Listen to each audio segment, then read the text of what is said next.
Brothers and sisters, if we want to have happiness, if we want the ummah to be happy again, this hadith in 5 seconds, it tells us the cure for it. We don't need to look anywhere else.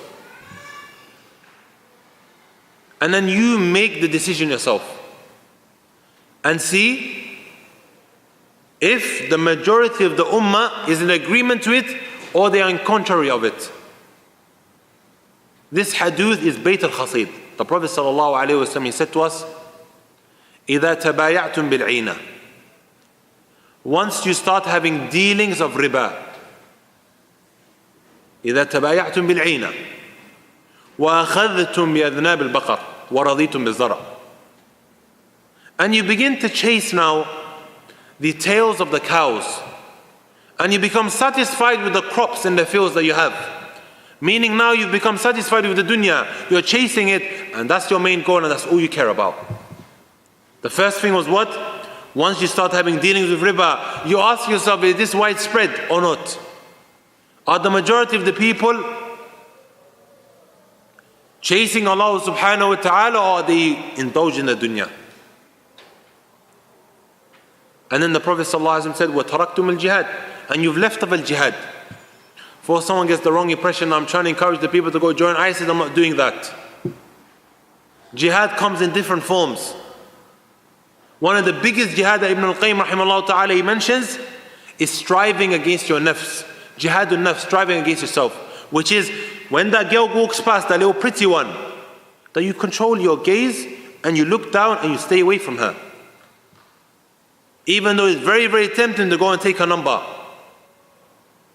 When there's a deal that's about to go down and you're going to make money, but you come to realization that it involves haram, that you hold yourself.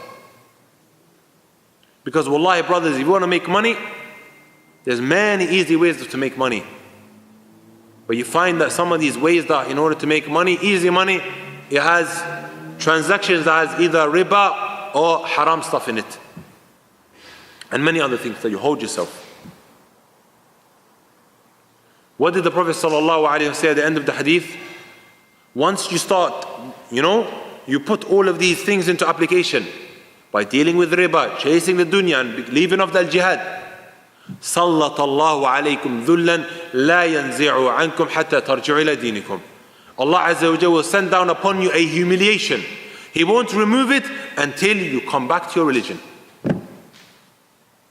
People keep asking now, what about Donald Trump? Donald Trump, if Donald Trump takes over? People are asking this question in America. Wallahi, you know what? To be honest, I know a lot of people in America and I know of the situation very, very well.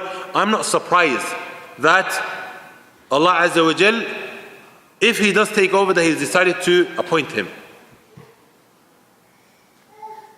Why? Because you find that in America the Muslims have become more far from their religion. MashaAllah, in Britain is a bit better.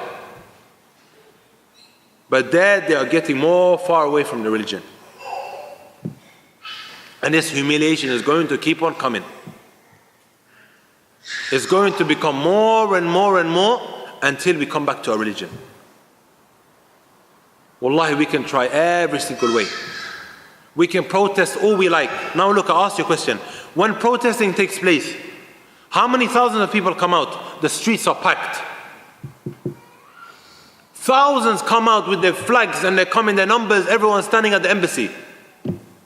Doing an act that has no asl in our religion, no base in our religion.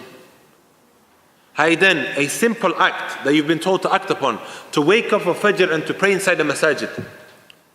How many thousands of people are inside the masajid? To an extent now that everyone's praying in the car park. Outside the gate, everybody is there. The masajid are empty.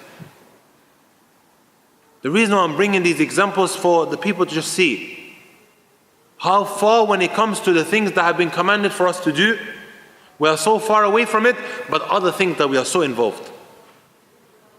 إِنَّ اللَّهَ لَا يُغَيِّرُ مَا بِقَوْمٍ حَتَّى يُغَيِّرُ مَا بِأَنفُسِهِمْ. Allah told us, Allah will not change the state of the people until they change themselves.